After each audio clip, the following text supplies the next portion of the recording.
আমরা যে সোনার বাংলার বুদ্ধিজীবী জাতি তার প্রমাণটা কিন্তু আজকেও পাওয়া যাচ্ছে।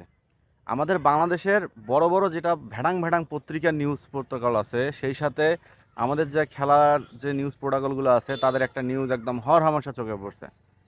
হ্যাঁ, আসলে নিউজটা করারই কথা, নিউজটা পড়ারই কথা। কারণ ছোট একটা জিনিস তালকে তিল বানানোটাই হচ্ছে বাংলাদেশের বাঙালিদের, আমাদের বাঙালিদের কাজ, আমাদের দেশের সাংবাদিকতাদের কাজ। কিন্তু তারা এমনভাবে হেডলাইনগুলো ছাপবে যে হেডলাইনগুলো দেখে মানুষ ভাববে কি না কি হয়ে গেল। আপনারা হয়তো ভাবতেছেন আমি কি বলতে চাচ্ছি এবং কি বোঝাইতে চাচ্ছি। তার আগে বলি, কিছুদিন আগে ইত্যাদি হয়েছিল। আপনারা, সরি কিছুদিন আগে না, ইত্যাদি না, ওটা হচ্ছে মেরিল প্রথম আলো পুরস্কার হয়েছিল। সেইখানে হানিফ সংকেতের উপস্থাপনা ছিল।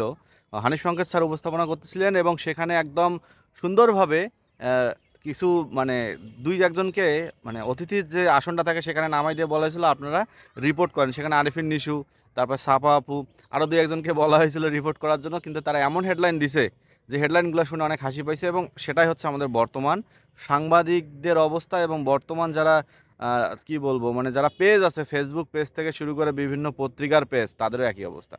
আমি কোন নিউজের কথা বলতেছি, নিউজগুলো একটু দেখেন। সাকিব আল হাসান আমাদের বাংলাদেশের, হ্যাঁ, আমাদের বাংলাদেশের গর্বিত একজন ক্রীড়াবিদ, যিনি জাতীয় পুরস্কারও পাইছে।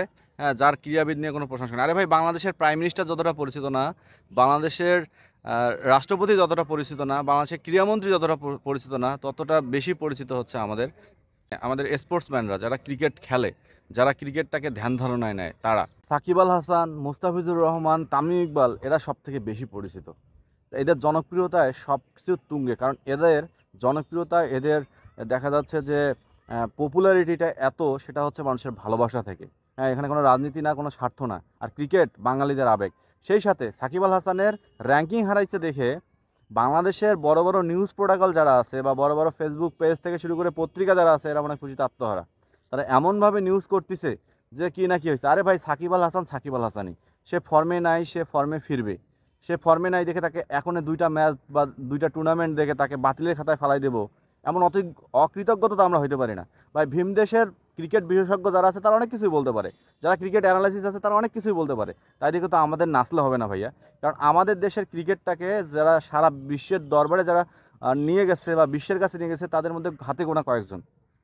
আশরাফুল ছিল একটা সময় স্টার, এখন হচ্ছে সাকিব আল হাসান স্টার। তারপর আসতেছে মুস্তাফিজ, তারপরে তাসকিন, তারপর আর কি ধীরে ধীরে যারা আসবে তারা। এখন কথা হচ্ছে ভাইয়া, র্যাঙ্কিংয়ে সাকিব আল হাসান যখন খেলা শুরু করছে, হ্যাঁ, সাকিব আল হাসানের যখন ডেবিউ হয়েছে, সেই ডেবিউর পর থেকে 1 বছর না 2 বছর পর সাকিব আল হাসান র্যাঙ্কিংয়ে 1 ছিল। এবং সেই সময় থেকে এখন পর্যন্ত সে 1-ই আছে। আজকে মনে হয় তার একটু গড়পতন হয়েছে। হ্যাঁ, এটা হওয়া স্বাভাবিক, কারণ একটা প্লেয়ারের বয়সের দিকে তাকাইতে হবে, একটা প্লেয়ারের এনার্জির দিকে তাকাইতে হবে।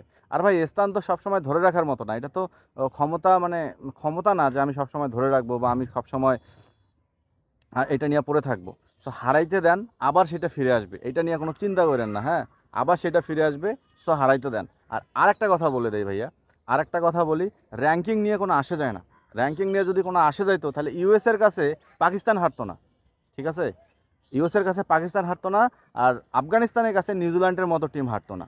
সো এই কারণেই বলবো যে সেটা সেটা খেলোয়াড়ের ক্ষেত্রে হোক আর সেটা টিমের ক্ষেত্রে হোক, র্যাঙ্কিংয়ে কোনো আসে যায় না। খেলা খেলাই, এটা আপনারা মনে রাখবেন। আর সাকিব আল হাসান আমাদের সাকিব আল হাসানই, সে ভারতের কোনো ক্রিকেটার বলুক, পাকিস্তানের কোনো ক্রিকেটার বলুক, বা ওই বীরেন্দ্র সেহবাগ, সচিন টেন্ডুলকার বলুক, বা বিরাট কোহলি বলুক, কারো কথায় আমাদের কান দেওয়ার দরকার নেই। আমরা বাঙালির, আমাদের পোস্টার বয় সাকিব, তিনি পোস্টার বয় থাকবে, তিনি আমাদের প্রাণী থাকবে। এটা আমাদেরকে মানতেই হবে এবং আমাদের করতেই হবে। হ্যাঁ, সাকিব আল হাসান তামিম ইকবালকে দেখতে পারে না, এটা তো আমরা সবাই জানি। বা তামিম ইকবাল সাকিব আল হাসান দেখতে পারে না। অথচ দেখেন, তামিম কালকে বলল সাকিব আল হাসান যতই ফর্মে না থাক, সে দলে থাকলে যথেষ্ট। আর সাকিব কি বলল, যতদিন দুইজনের ড্রেসিং রুমে ছিলাম, ড্রেসিং রুমের পরিবেশ কখনো নষ্ট হতে দেয়নি। এটা আপনারা সবাই দেখছেন না এই নিউজটা?